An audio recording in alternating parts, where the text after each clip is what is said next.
সম্মান। সেই হিসেবে আমার তালিকাতে 1 নম্বরই ছিল। আপনার এখানে বিদ্যুৎ দিতে কিন্তু আমার খুব কষ্ট হয়েছে, আমার সব মনে নাই, যারা আমার সঙ্গে ছিল জোর এনারা বলতে পারবেন। এখানে আপনার এখানে কারেন্ট আনতে আমার খুব কষ্ট। যাই হোক, মসজিদ মাদ্রাসায় কোনোটাই বাকি নাই।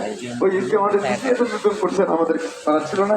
ওইখানে একটা হাই স্কুল ছিল, সেটা হয়েছে। ওইখানেও বেতন টেতন বোধহয় নিয়ে দিয়েছিলাম আমি, আমার যেটুকু মনে পড়ে।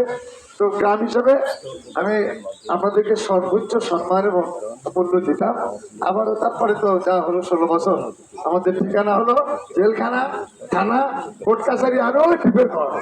এই ছিল আমাদের 16 বছরের পরিচয়। এগুলো আপনারা আগে দিতেন কিনা জানি না, আমরা তো দিতে পারিনি, কারণ পকেটের টাকা সব খরচ হতো কোর্টে আর থানায়, কিছু ছিল না, পকেট খালি। এখন অবশ্য 5 তারিখের পরে আর খরচ হচ্ছে না, জমা হচ্ছে, সেগুলোতে কিছু করা যাবে, কিন্তু আমরা করতে পারিনি, কারণ টাকা সব ওই দ্বীপের পারে ভাত সাথে খাওয়া আর থানা আর পুলিশ আর কোর্ট কাছারি শেষ। তো যাই হোক, আল্লাহ রহমানুর রহিম, আল্লাহ দোয়া করেছেন, আপনারা সবাই চেয়েছেন, সবাই আল্লাহর কাছে কান্দাকাটি করেছেন, জালেম থেকে রক্ষা করো আল্লাহ।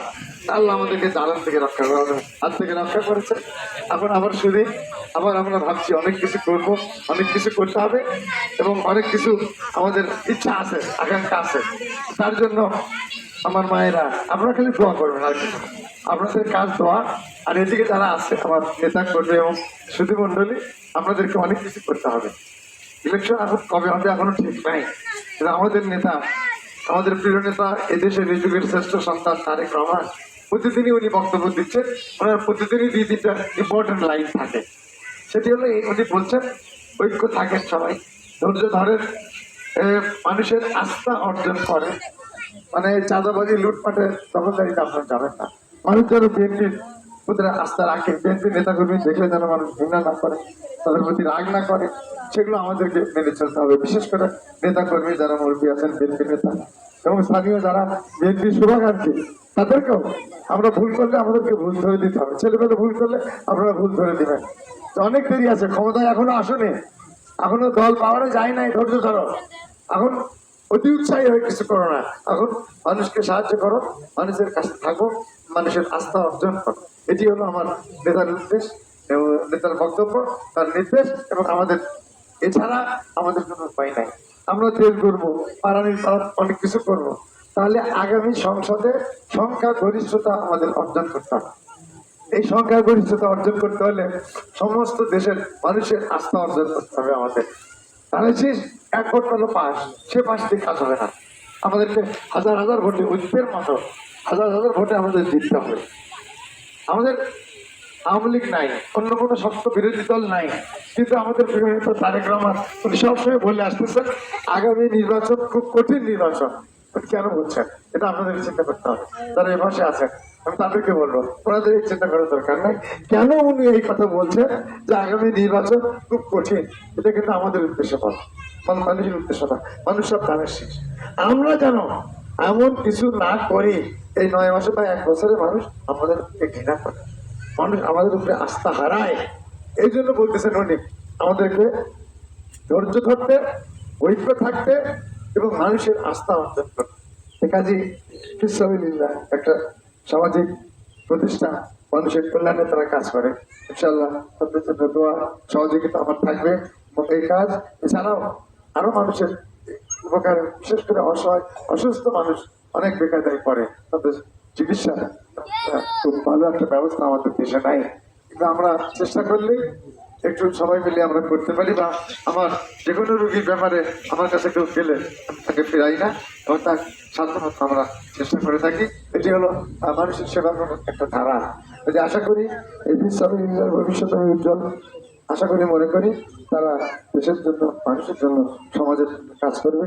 এই এবং ভবিষ্যতে আমার যদি দল যদি ক্ষমতায় যায়, এই ফাউন্ডেশনের জন্য সরকারের পক্ষ থেকে আমি কিছু করার চেষ্টা করবো ইনশাআল্লাহ। এই রাস্তাটি গল্প না বললে হয় না, কাজ করা, দেশের কাজ করার পরিকল্পনা দরকার। এই রাস্তাটি পরিকল্পনায় আমার ভুল হয়েছিল, আমার ভুল হয়নি, আমার নেতা কর্মী ভুল হয়েছিল। বাইগুনি দুর্গাটা ওই রাস্তার পরিকল্পনা কোনো ভুল হয় নাই।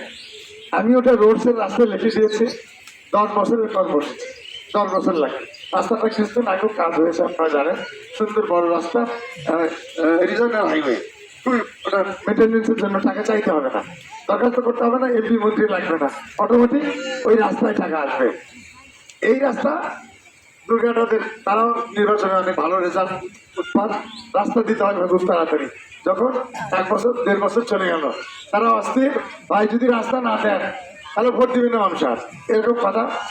তাদের অন্যান্য দাবিটা আমার ফোন করেছিলাম, আমার ইঞ্জিনিয়াররা বললো যে স্যার এটা বড় একটা প্রজেক্টে তুলে দেন, এটা কিছু করতে হবে, তল দিয়ে পানি যাওয়ার ব্যবস্থা করতে হবে, এই রাস্তাটা করতে অনেক টাকা লাগবে, সময় লাগবে, আপনি 10 বছরের একটা পরিকল্পনার মধ্যে এটা ঢুকাই দেয়। দুর্গাটার লোকজন মিছিল করে আসলো যে ইলেকশনের আগে রাস্তা হতে হবে, তাহলে কিন্তু মানুষ ভোট দিবে না। তখন এলজিডি তাকে নিয়ে আসে, অল্প পয়সায় ছোট প্রকল্প দিলেন, রাস্তা হলো। আপনাদের মনে আছে কিনা, আমি এমপি থাকাকালীন এই রাস্তা 3 বার মেরামত করছি, তো পরিকল্পনায় ভুল হয়েছে, তো এই রাস্তা এইভাবে হবে না, ওই বাসকা বাড়ি করা লাগবে, রোড দিতে হবে, উঁচা করবে, বড় বড় ব্রিজ পানি পারাবার দেবে, রাস্তা ওসার হবে।